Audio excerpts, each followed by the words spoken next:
He utterly hated John Wayne. Now we know the reason why. The mutual dislike between Robert Mitchum and John Wayne was a simmering Hollywood Cold War, an animosity that transcended a simple rivalry for roles. To the outsider, it's a puzzling conflict. Two titans of the big screen sharing the spotlight of post-war American cinema. Yet, beneath the surface of shared fame, their differences in philosophy, politics, and screen persona fueled a profound, enduring disdain. Mitchum, the king of the cynical anti-hero, couldn't stomach Wayne, the Duke, the larger-than-life emblem of upright, traditional American values. This fundamental clash of worldviews became one of Tinseltown's most fascinating and least discussed feuds. Robert Mitchum was born on August 6, 1917, in Bridgeport, Connecticut. He was a legendary actor whose career defied easy categorization, spanning a remarkable 5 decades. From the noir alleys of the 1940s to the gritty westerns and complex dramas of later years, Mitchum became the essential anti-hero. Known for his laconic style, hooded eyes, and an aura of world-weary nonchalance, he personified the disillusioned mood of a post-war America. His story, however, is not just one of a movie star. It's a chronicle of rebellion, raw talent, and a man who utterly refused to be confined by Hollywood's rigid expectations. Mitchum's early life was marked by a restlessness that would define his later career. After his father's tragic death when Robert was only 2, his childhood became a nomadic series of moves and scraped-by existence. He was a self-described juvenile delinquent, a wanderer who rode the rails during the Great Depression. This hard-won experience in the raw underbelly of America forged the authenticity that bled into his most memorable performances. He briefly worked a dizzying array of odd jobs: ditch digger, professional boxer, even a ghostwriter for an astrologer, before landing in Long Beach, California, where he found an early calling in theater. Mitchum's Hollywood ascent was anything but conventional. He started in uncredited roles, often playing villains in B-westerns, the very genre that John Wayne dominated. His breakthrough came in the form of war films like The Story of G.I. Joe, 1945, earning him an Oscar nomination and establishing his image as the tough yet sensitive soldier. He quickly became the face of film noir, starring in classics like Out of the Past, 1947, where his quiet menace and cynical charm perfectly captured the genre's dark soul. His persona was distinct, a man who seemed entirely too cool to care, a figure of detached masculinity. Despite his growing fame, Mitchum never fully embraced the Hollywood system, a fact that put him squarely at odds with the industry's more manufactured stars. His run-ins with the law, including a highly publicized arrest for marijuana possession in 1948, only solidified his bad boy image, an image he carried with a defiant pride. While other actors carefully curated their public lives, Mitchum seemed determined to live his as authentically and recklessly as possible. This was the first and most defining contrast with John Wayne, whose public life was a meticulously maintained facade of patriotic perfection.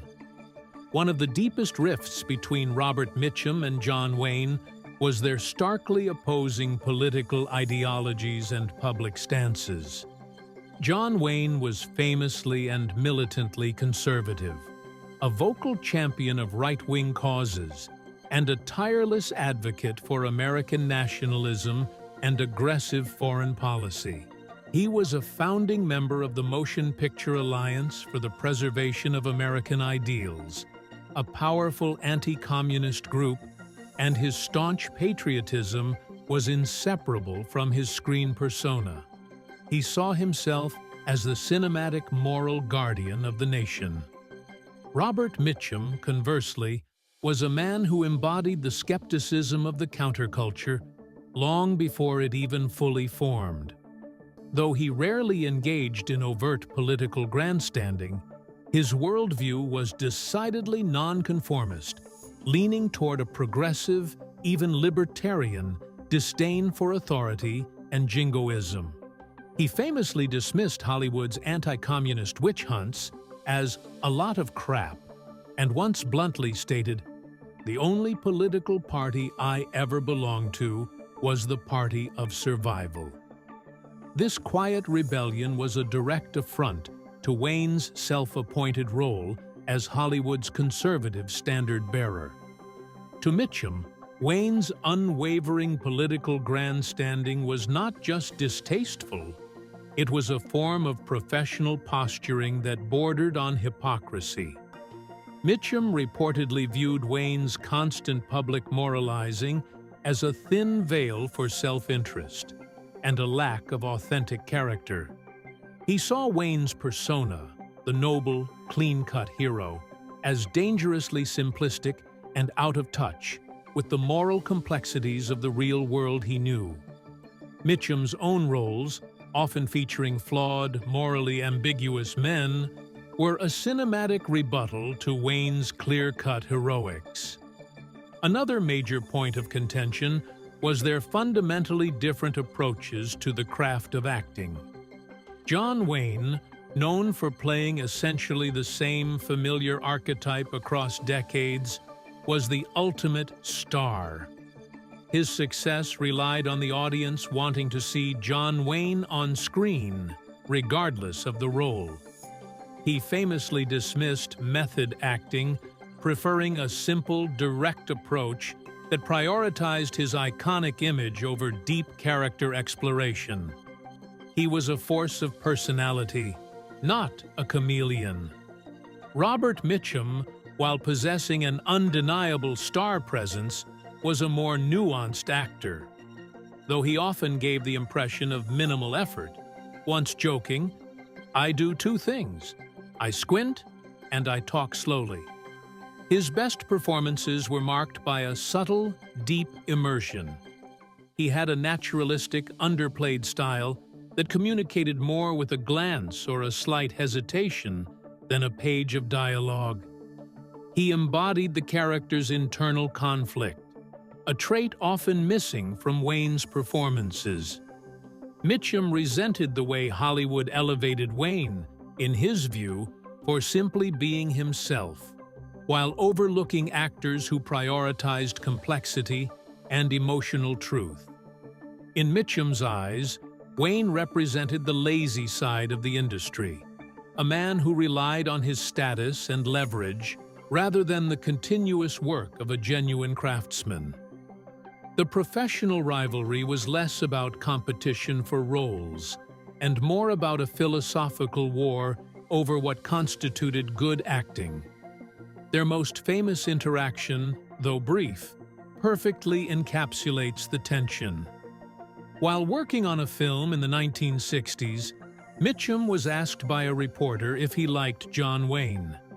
Mitchum's legendary deadpan response, "I don't know the man. I know the monument." This single line was a devastating summary of his contempt. It was not a personal attack on Wayne's humanity, but a powerful dismissal of his carefully constructed and widely revered public idol status. Mitchum viewed Wayne as a relic, a man who had sacrificed his true self for the sake of an overly simplistic, nationalistic image. Adding a final personal layer to the feud were rumors of a behind-the-scenes power struggle and disdain. Wayne, known for his on-set dominance and control over his films, reportedly saw Mitchum as a disruptive, unmanageable element. Mitchum, who detested the hierarchical structure of the studio system, found Wayne's alleged pompousness and self-importance deeply offensive. Mitchum was notorious for his quick wit and willingness to challenge authority, a trait that surely rubbed the industry's biggest boss the wrong way. Ultimately, the animosity between Robert Mitchum and John Wayne was an elemental clash between the maverick and the monolith, the skeptic and the true believer. Mitchum's hatred was less for the man and more for what he represented. A Hollywood establishment built on simplistic heroism, conservative politics, and a rigid moral code that Mitchum had spent his entire life defying.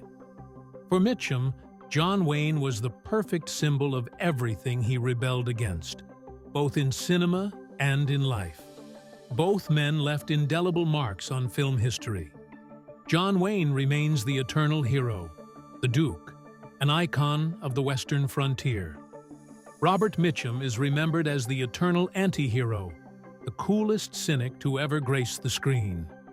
Their legacies are forever linked, not just by the era they shared, but by the bitter, ideological hatred that defined their relationship. Robert Mitchum passed away on July 1st, 1997, at the age of 79. His death closed the book on one of Hollywood's most intriguing feuds, leaving behind a body of work that continues to challenge the very ideals John Wayne championed. Mitchum's disdain wasn't merely professional rivalry. It was an ideological war against the monument Wayne had become. John Wayne, with his conservative politics and unwavering defense of American exceptionalism, represented the rigid, authority-driven world Mitchum had spent his life escaping.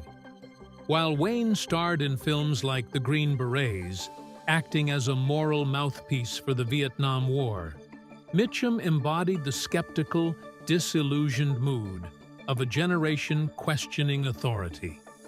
This political chasm was compounded by their differing approaches to fame. Wayne was the ultimate Hollywood insider, wielding immense power and control. Mitchum was the perpetual outsider, the authentic rebel who dismissed the studio system and its manufactured heroism. He felt that actors like Wayne monopolized the spotlight, reducing complex roles to simplistic archetypes. Mitchum's laconic anti-heroes, flawed, weary, and morally gray, were a cinematic protest against the clean-cut, predictable hero Wayne consistently portrayed. The Duke's success, in Mitchum's eyes, was a triumph of self-promotion and conservative endorsement over genuine acting craft. This profound clash of values, not just talent, fueled the hatred that became a quiet legend in Hollywood.